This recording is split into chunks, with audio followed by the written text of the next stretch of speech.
Pemirsa, Puncak Hari Bayangkara 1 Juli 2024 begitu meriah, namun sejumlah rangkaian kegiatan masih berlangsung hingga hari ini. Berikut informasi kegiatan jajaran Polri di seluruh Indonesia.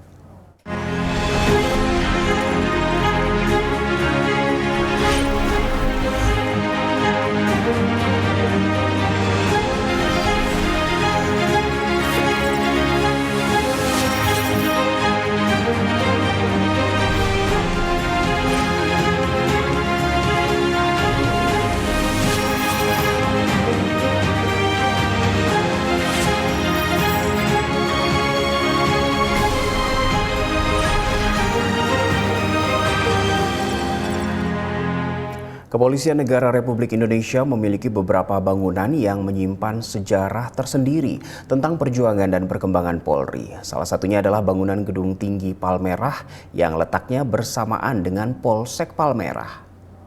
Halo pemirsa Polri TV, kembali lagi bersama saya Jelang Baskara. Dan saat ini saya sedang berada di Polsek Palmerah yang terletak di Jakarta Barat. Dan persis bisa dilihat di belakang saya sudah ada bangunan tinggi yang biasa dikenal oleh masyarakat di sekitar sini merupakan Gedung Tinggi Palmerah. Sekilas kalau kita lihat, Gedung Tinggi Palmerah ini merupakan hanya bangunan tua biasa, yang mana bangunan ini terdiri dari 2 lantai dan juga masih ada di dalam lingkup Polsek Palmerah. Tapi dari informasi yang kami dapat juga, ternyata bangunan ini sudah didirikan dari tahun 1790 atau lebih tepatnya di abad ke-18 Masehi. Mari kita telusuri jejaknya satu persatu.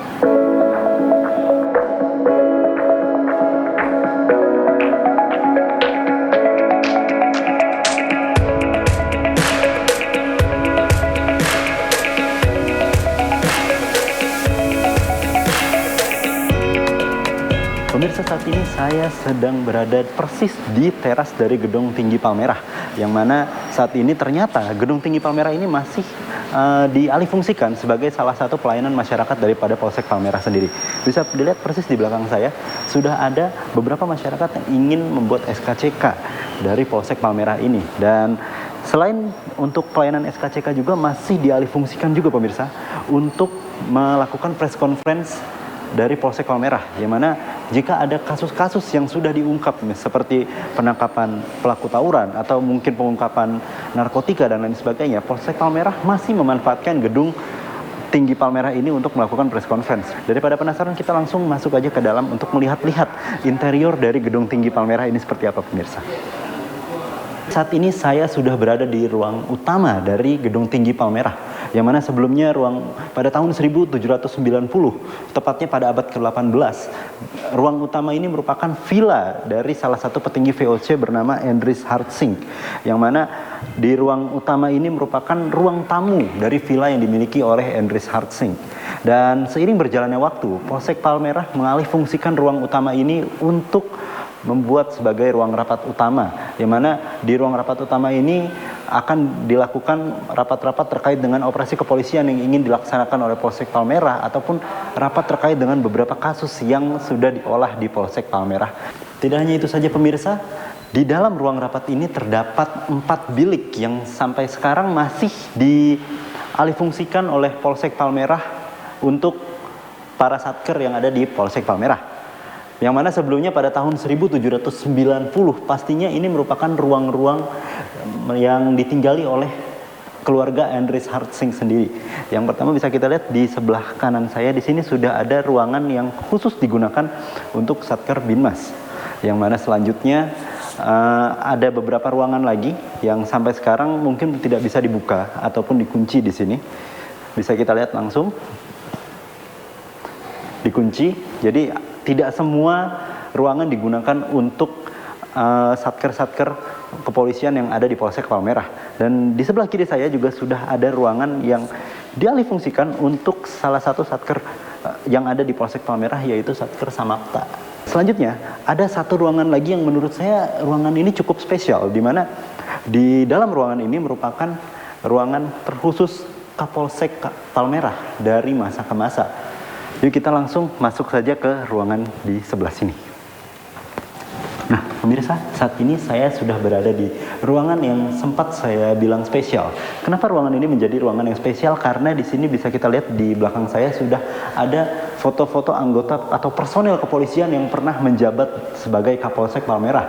Mulai dari yang sebelumnya AKBP Slamet yang digantikan oleh Kompol Sugirman, Kapolsek Palmerah sekarang, sampai dengan Kapolsek-Kapolsek pendahulu dari dua orang tersebut, yang mana juga sudah ada Kapolsek Palmerah pertama kali ketika Polsek Palmerah dibentuk. Kita sudah berada di depan persis lantai 2, jalan menuju ke arah lantai 2. Tepatnya di sini kita harus menaiki beberapa anak tangga dulu untuk bisa sampai ke lantai 2. Yang mana lantai 2 sendiri merupakan salah satu ruang di mana mungkin ada beberapa ruang lagi di atas lantai 2. Daripada penasaran, ayo kita langsung ke atas.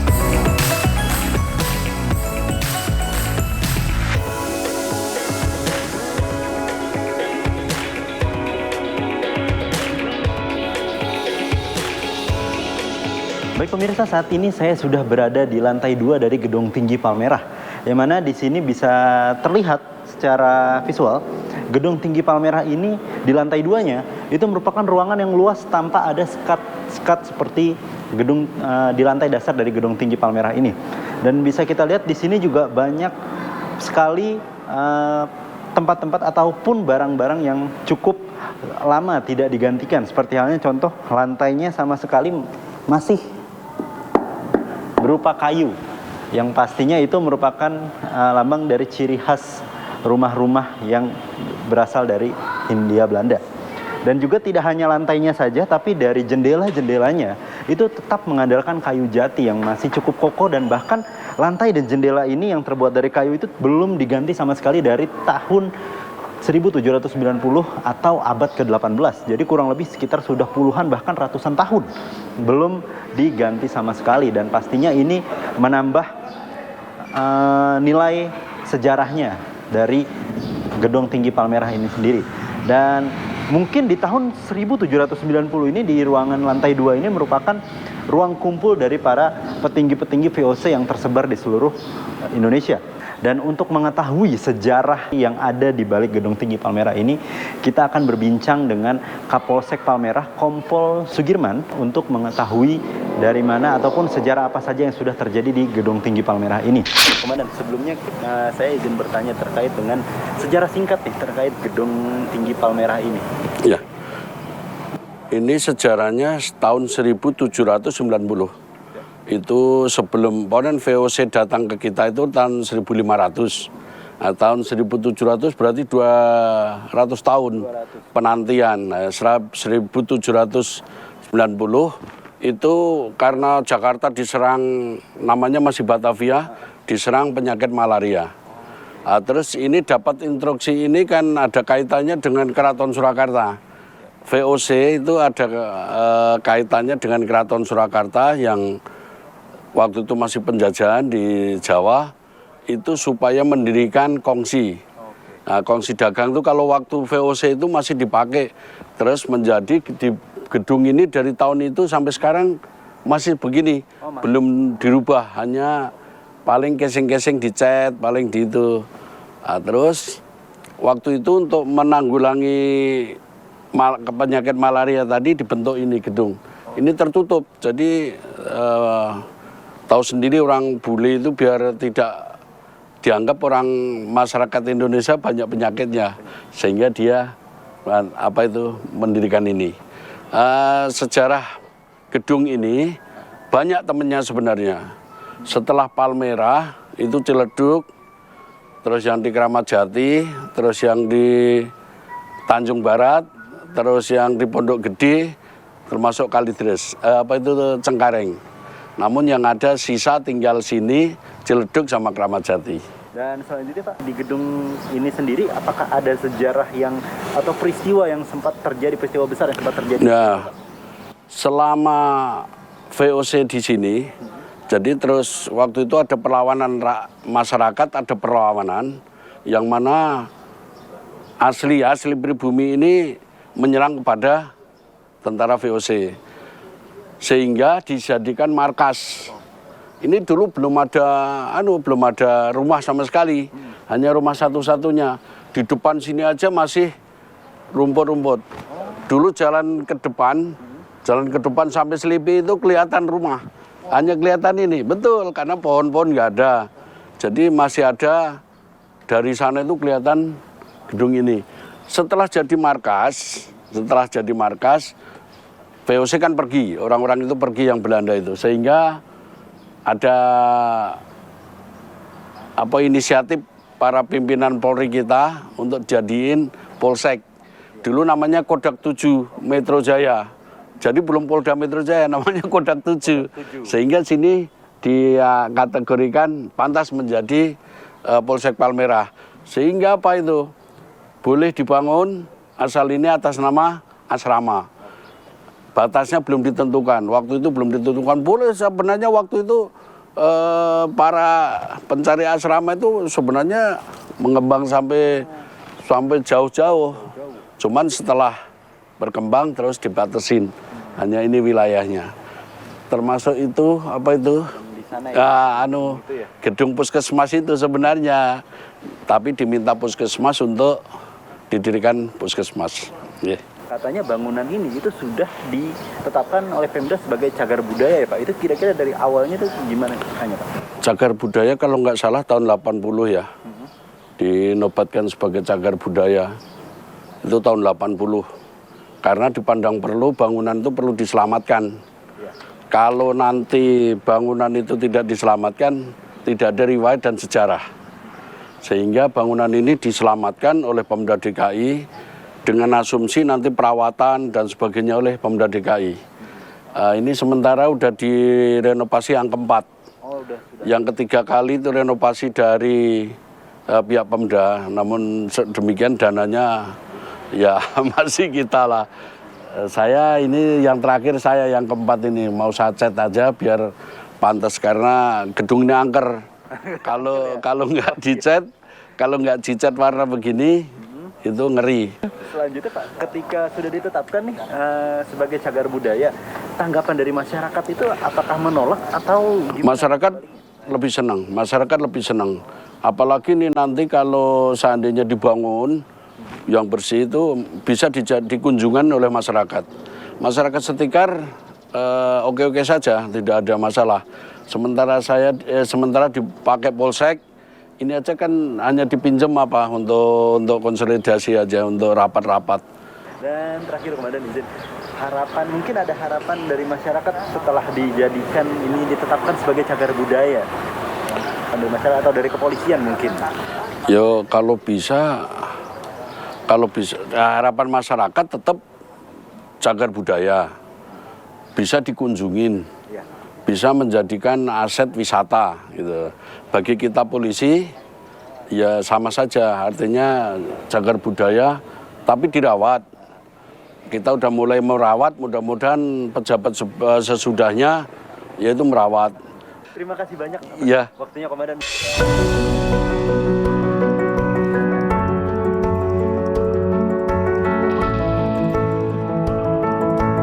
Assalamualaikum warahmatullahi wabarakatuh.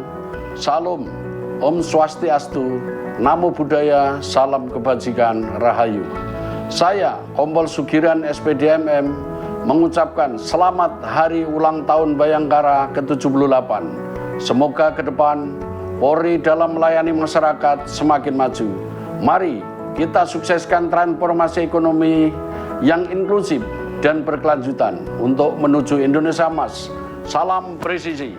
Kita ke informasi lainnya, pemirsa. Polres Klungkung menggelar kegiatan lomba kearifan lokal bertemakan ngulat kelangsah dan merangkai gebogan bunga di Aula Jalaga Dharma Pandapa dan lapangan apel Polres. Wakapolres Klungkung Kompol Ikomang Sura Mariantika menyebut kegiatan ini merupakan salah satu upaya dalam melestarikan adat istiadat dan warisan budaya.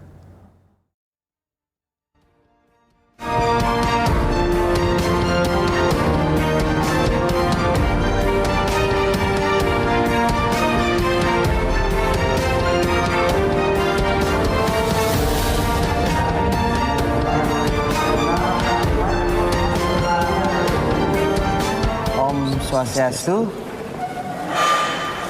Selamat sore. Kami dari Polres Klungkung menggelar lomba karnaval lokal yakni Bulat Klangsah dan merangkai gebogan bunga untuk para siswa SMP dan siswi SMA se-Kabupaten Klungkung dalam rangka menyambut dan memeriahkan Hari Ulang Tahun Bayangkara ke-78 1 Juli 2024. Ya, di belakang audiens telah tergelar dan dimulai lomba Bulat Klangsah dan merangkai gebogan bunga tersebut dengan tujuan melestarikan adat budaya dan seni kearifan lokal jenius Bali guna melestarikan dan meneruskan nilai-nilai seni yang ada. Tentu saja hal ini di samping yang mewujudkan kedekatan Polri dengan para siswa-siswi pelajar di Kabupaten Klungkung, juga dalam rangka tetap mempertahankan nilai seni untuk masa depan dan daya tarik wisata dalam rangka mensukseskan ataupun mempertahankan sehingga nilai seni budaya ini terus kita dapat lestarikan ke depannya.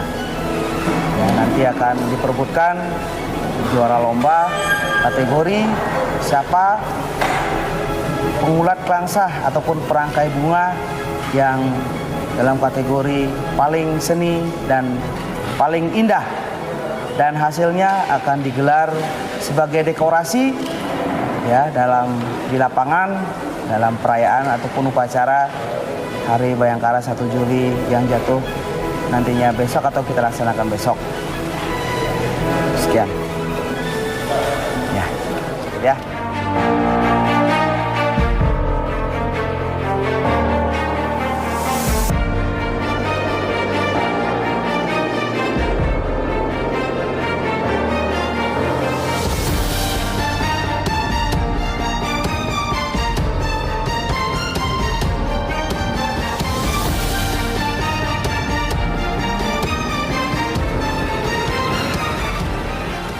Masih dalam rangkaian Hari Bayangkara, pemirsa, dalam rangka memperingati Hari Bayangkara ke-78, Polda Banten menggelar baksos dan bansos kepada masyarakat Kampung Kebon Demang, Desa Karangantu, Kecamatan Kasemen, Banten. Dalam rangka memperingati Hari Bayangkara ke-78, Polda Banten menggelar baksos dan bansos kepada masyarakat Kampung Kebon Demang, Desa Karangantu, Kecamatan Kasemen, Banten. Kegiatan tersebut dipimpin oleh Kapolda Banten Irjen Pol Abdul Karim, didampingi Wakapolda Banten Brigjen Pol Sabilul Alif, dan pejabat utama Polda Banten. Dalam amanatnya, Kapolda Banten mengatakan kegiatan yang penuh dengan rasa kepedulian dan kesetiakawanan sosial ini merupakan rangkaian dalam memperingati Hari Bayangkara ke-78 yang dilaksanakan serentak dari tingkat Mabes, Polda hingga Polres jajaran. Polda Banten dan Polres jajaran juga melaksanakan pembagian bansos berupa paket sembako kepada masyarakat yang membutuhkan. Sebanyak 32.000 paket sembako telah diserahkan kepada panti asuhan, pemulung, pedagang kaki lima, buruh atau karyawan korban PHK, purnawirawan Polri, nelayan, mahasiswa perantau, dan masyarakat yang membutuhkan lainnya.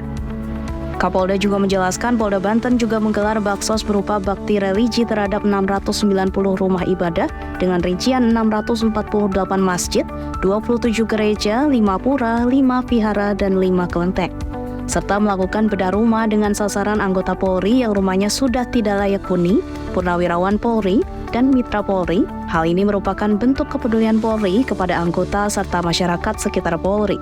Kapolda Banten berharap dengan dilaksanakannya kegiatan tersebut dapat memperkuat kemitraan dan semakin mendekatkan Polri kepada masyarakat. Dari Humas Polda Banten melaporkan untuk Polri TV. Dalam rangka memperingati Hari Bayangkara ke-78, Polres Kutai Kartanegara mengadakan serangkaian kegiatan meliputi jalan sehat, senam zumba, dan pemeriksaan kesehatan gratis yang bertempat di Jalan Ki Hajar Dewantara, Kecamatan Tenggarong, Kabupaten Kutai Kartanegara.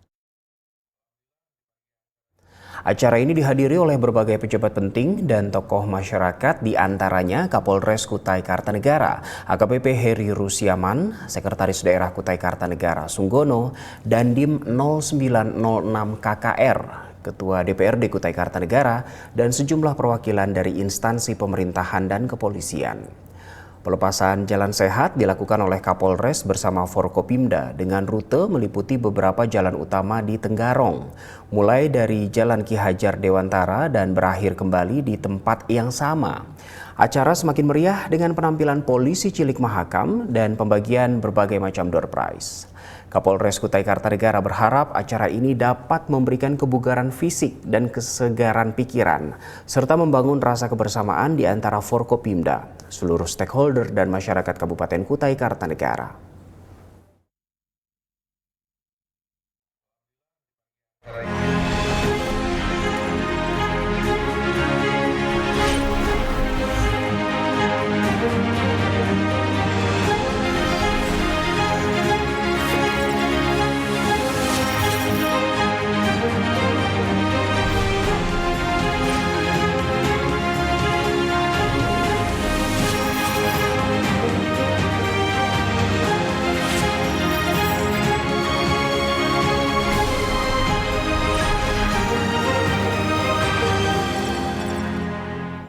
Pemirsa, tetaplah bersama kami karena Presisi Pagi masih akan kembali.